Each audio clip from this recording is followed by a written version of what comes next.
வந்து சுதந்திர போராட்ட தியாகி குலத்துக்கும் 2000 3000 பணம் கொடுத்து காசு வாங்கிட்டு ஓட்டு போடுறான் பாருங்க, பரதேசி போயிடுவோம். சத்தியமாக சொல்கிறேன். திருவாரூர்லேருந்து சைக்கிளில் போய் இந்திரா காந்தி கிட்ட அரை மணி நேரம் பேசியிருக்கிறேன். ஹிந்தியில் கியா செய்ய போலோ அப்படின்னு கேட்டாங்க. ஹம் குச்சினி ஹம் டீக்கே அப்படின்னேன். எப்படி நான் நல்லா இருக்கேன், எனக்கு ஒன்றும் வேண்டான்னேன். ஏன் அன்றைக்கி நான் கேட்டுருந்தேன்னா கோடீஸ்வரனாக இருப்பேனே. விஜயகாந்த் இறந்த பிற்பாடு இந்த பொருளை இப்போ கொண்டாடுறாங்களே. இப்போ பேசுகிறவங்களாம் ஓட்டு போட்டு தான் இருந்தாலும் ஜெயிச்சிருப்பார்ல, ஏன் போடல? அப்போ அமுக்கி விட்டாங்க. கலைஞர் கட்டினார்ல, அதையே இவங்க இடிக்கிறாங்க. கலைஞர் பையன் தானே ஒரு, ஏன் அதை இடிக்கணும்? அதை இடிச்சிட்டு அதுக்கு வந்து கலைஞர் பெயரை வச்சு அந்த உதயசூரியன் சின்னத்திலேயே அந்த பஸ் ஸ்டாண்டு வடிவமைக்கிறாங்க. இதெல்லாம் சரியா? நம்ம வரி பணத்தில் அதை பண்ணலாமா? வரி பணத்தில் பண்ணக்கூடாது. நாட்டுக்காக கஷ்டப்பட்டவங்க பேர் தான் வைக்கணும். நாட்டுக்காக மக்களுக்காக கஷ்டப்படுறவங்க பேர் வச்சா நல்லாயிருக்கும். கஷ்டப்படாதவங்கள போய் திடீர்னு ஏன் பேரை போட்டால் என்ன இருக்குது? திமுக அதிமுக வரக்கூடாதுன்னு சொல்றீங்களா? என்னை கேட்டால் அவங்களாம் சரியில்லைன்னு சொல்லுவேன். என்ன காரணம்? காமராஜர் 127 பேர் 137 பேரை வச்சு தான் தொழிற்சாலை திருச்சியில் ஆக்கினார், துப்பாக்கி தொழிற்சாலைன்னு. இன்றைக்கி 5 லட்சம் பேர் 6 லட்சம் பேர் வேலை செய்கிறாங்க. ஏன் திருவாரூரில் 1 லட்சம் பேர் வேலை செய்கிற மாதிரி செஞ்சா என்ன? ஏழைங்களுக்கு தான் நீங்கள் வேலை கேட்குறாங்க, பணக்காரனா கேட்க போகிறா? திமுக அதிமுக வரக்கூடாதுன்னு சொல்றீங்களா? என்னை கேட்டால் அவங்களாம் சரியில்லைன்னு சொல்லுவேன். என்ன காரணம்? என்ன காரணம்? மக்களுக்கு இந்த லெட்டின் பாருங்கள். நான் கேட்டிருக்கேன் கலெக்டர்கிட்ட 2 மாதத்துக்கு ஒரு 6 மாதம் ஆச்சு நான் கேட்டேன். திருச்சியிலேருந்து வர்றாங்க, மதுரையிலேருந்து வர்றாங்க, கோயம்புத்தூர்லேருந்து வர்றாங்க. யூரின் பாஸ் பண்ணுறதுக்கு இடம் இங்கே கிடையாது. இங்கே ஒரு பஸ் ஸ்டாண்டில் ஒரு யூரியன் மட்டும் அந்த கேரளாவில் பாக்ஸாக கட்டியிருக்காங்க பார்த்தீங்களா, அந்த பாக்ஸை கேட்டாங்க. இன்னொரு நியூஸ் தெரியுமா உங்களுக்கு? என்ன? கோயம்பேட்டில் உள்ள பஸ் ஸ்டாண்டை வந்து இடிச்சிட்டு மறுபடியும் புதுசாக பழைய எதுக்கு இப்போ தானே கட்டினாங்க, கலைஞர் கட்டினார்ல, அதையே இவங்க இடிக்கிறாங்க. கலைஞர் பையன் தானே ஒரு, ஏன் அதை இடிக்கணும்? அதை இடிச்சிட்டு அதுக்கு வந்து கலைஞர் பெயரை வச்சு அந்த உதயசூரியன் சின்னத்திலேயே அந்த பஸ் ஸ்டாண்டு வடிவமைக்கிறாங்க. இதெல்லாம் சரியா? நம்ம வரி பணத்தில் அதை பண்ணலாமா? வரி பணத்தில் பண்ணக்கூடாது. அவங்க அம்மா இருக்காங்களா, அவங்க அம்மா பெயரையும் வச்சுருக்காங்களா இன்னொரு பஸ் ஸ்டாண்டுக்கு, அதை எப்படி பார்க்குறீங்க? அது வைக்கக்கூடாது. அது எப்படி வைக்க முடியும்? நாட்டுக்காக கஷ்டப்பட்டவங்க பேர் தான் வைக்கணும். நாட்டுக்காக மக்களுக்காக கஷ்டப்படுறவங்க பேர் வச்சா நல்லாயிருக்கும். கஷ்டப்படாதவங்கள போய் திடீர்னு ஏன் பேரை போட்டால் என்ன இருக்குது? இப்போ ஏன்னா நிறைய வந்து மாணவர்கள் படிக்கிறது பள்ளிக்கூடம் இல்லாமல் இருக்காங்க, கழிவறை இல்லாமல் இருக்காங்க. அந்த மாதிரி சூழ்நிலை இத்தனை கோடியை கொட்டி புது பஸ் ஸ்டாண்ட் ஏன் ஒரு இருக்கிற பேருந்து நிலையத்தை தகர்த்துட்டு புது பேருந்து நிலையம் வேணும்னு சொல்கிறீங்களா? அது அனாவசியம் செலவாக தெரியலையா? செலவு தானே அது. ஏங்க பள்ளிக்கூட்டு பிள்ளைங்களுக்கும் மக்களுக்கும் சேவை பண்ணால் நல்லாயிருக்கும். மக்களுக்கு சேவை பண்ண பாருங்க, நான் ஒன்றே ஒன்று சொல்கிறேன், கேட்டுக்கிறீங்களா? திருவாரூரை பாருங்கள், இன்னும் அந்த சாக்கடையில் பழையில இருக்கிறோம். திருவாரூரில் ஒரு தொழிற்சாலை இப்போ இவ்வளோ ரூபா செலவு பண்ணுறாருல, கலைஞர் பேரை காவுண்டு பண்ணணுன்னா ஒரு நல்ல ஒரு தொழிற்சாலையை கட்டி ஒரு 5000 பேருக்கு ஒரு வேலை கொடுத்தா 10,000 பேர் பழப்பான்ல, அந்த மாதிரி செய்யணும். காமராஜர் 127 பேர் 137 பேரை வச்சு தான் தொழிற்சாலை திருச்சியில் ஆக்கினார், துப்பாக்கி தொழிற்சாலைன்னு. இன்றைக்கி 5 லட்சம் பேர் 6 லட்சம் பேர் வேலை செய்கிறாங்க. ஏன் திருவாரூரில் 1 லட்சம் பேர் வேலை செய்கிற மாதிரி செஞ்சா என்ன? ஏழைங்களுக்கு தான் நீங்கள் வேலை கேட்குறாங்க, பணக்காரனா கேட்க போகிறா? இப்போ வந்து உங்களுக்கு மாற்றாக ஒரு தலைவர் வரணும்னு நினைக்கிறீங்களா?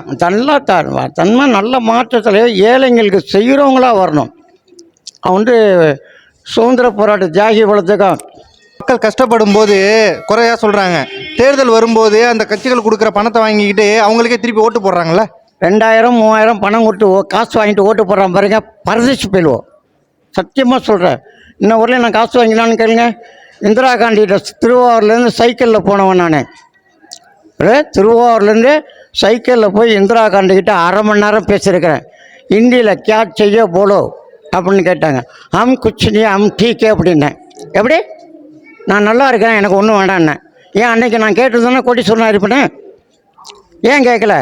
இப்போ கூட ஒரு மனுவை கொடுத்தேன் நான். அந்த மனுவை கூட என்னன்னு கேட்கல. 8 மாதம் ஆச்சு நான் மனுவை கொடுத்து. எனக்கு எந்த வசதி வாய்ப்பும் கிடையாதுங்க. பஸ் ஸ்டாண்டில் சத்தம் போட்டு வண்டியில் 20 ரூபா 10 ரூபா கொடுப்பாங்க. அது முதலாளி பணம், டிரைவர் கண்டிட்டு பணம் கிடையாது. முதலாளியோட பணம் எனக்கு இறக்கப்பட்டு 20 ரூபா 10 ரூபா 30 ரூபா 40 ரூபான்னு கொடுக்குறாங்க. ஆனால் கண்டிஷனாக நான் தான் வேலையை விட்டு நின்னா தான் அந்த வேலை. அது வரலையும் என்னை வேலை விட்டு நிப்பாட்ட மாட்டேன். அவங்களுடைய எக்ரிமெண்ட் என்கிட்ட இருக்குது. அந்த மாதிரி நான் வேலை பார்த்துருக்கேன். உடல் ஊனமற்றவன், காலு ஆக்சிடென்ட்டு, இடுப்பு ஒடிஞ்சவன், கையை ஒடிஞ்சவன், அவ்வளோத்துக்கும் சர்டிஃபிகேட் வச்சுருக்கிறேன். இப்போ தொடர்ச்சியாக வந்து மத்தியில் வந்து பிஜேபி கவர்மெண்ட் தான் வந்துகிட்டு இருக்காங்க. இப்போ இந்த முறையும் அவங்க தான் வருவாங்களா, இல்லை மாற்றமாக வேறாச்சும் மாநில கட்சிகள் வரும்னு நினைக்கிறீங்களா? பிஜேபி வந்தால் விலைவாசி தாங்க அதிகமாகிறது. சிலிண்டர் விலை எவ்வளோ வச்சுருக்கு? பவுனு விலை வச்சுச்சு. பவுனு விலை கவர்மெண்ட்டில் ஒரு கட்டுமானம் பண்ணணுமா இல்லையா? 2 பொண்ணு வச்சுருக்குறோம், என்ன கதியாகும்? எல்லாம் சொல்லுங்க. 2 பொண்ணு வச்சுருக்குறவன். இப்போ நடந்த 5 மாநில தேர்தல் இருக்கு இல்லையா, அதுலேயும் வந்து 3 இடத்துல அவங்க தானே வந்திருக்காங்க. இப்போ வந்து அடுத்து வந்து தமிழ்நாட்டிலையும் கேரளாவிலையும் நாங்கள் தான் வருவோம்னு அமித்ஷா சொல்லியிருக்காங்களே. சொல்கிறேன், கொஞ்சம் கேட்டுங்க. இன்னும் காசு கொடுத்தா அவங்க வருவாங்க, காசு கொடுத்தா வரமாட்டாங்க. காசு தான் காரணம். இப்போ விலை கொடுத்து வாங்குறது கட்சி இந்த மாதிரி தான். விலை கொடுத்து வாங்கக்கூடாதுங்க. மக்களாக பார்த்து போட்டால் தான் ஓட்டு. நான் உங்கள்கிட்ட கேட்டு வாங்கினேன்னா அது பிச்சை. நல்லா கேட்டுங்க. இந்த ஓட்டுக்கு காசு வாங்கிட்டு ஓட்டு போடுற மக்களுக்கு என்ன சொல்ல நினைக்கிறீங்க? பிச்சைக்கார பிள்ளைங்கிறேன் நான். காசு வாங்கிட்டு ஓட்டு போடுறோம், பிச்சைக்கார பிள்ளைவா? ஏன் வாங்குற? ஏன்டா நான் நல்லவனுக்கு போடுறேன்னு சொல்ல வேண்டியதானே? ஏன் பயப்படுறீங்க?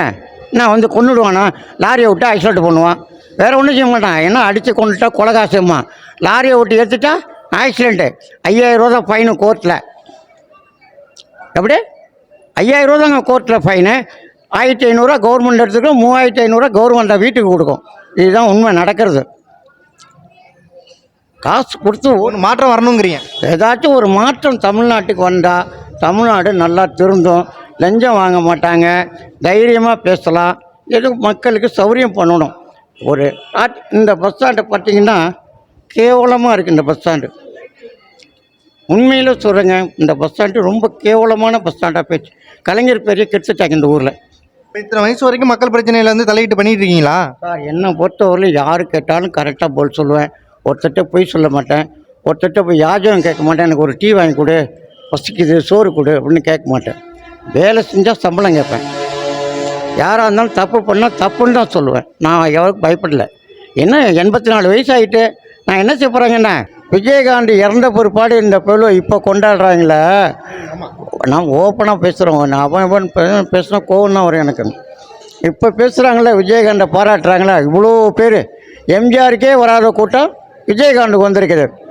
ஒன்றாச்சுங்களா? இதே விஜயகாந்த் இந்த இப்போ பேசுகிறவங்களாம் ஓட்டு போட்டு தான் இருந்தாலும் ஜெயிச்சிருப்பார்ல. ஏன் போடல? அப்போ அமுக்கி விட்டாங்க.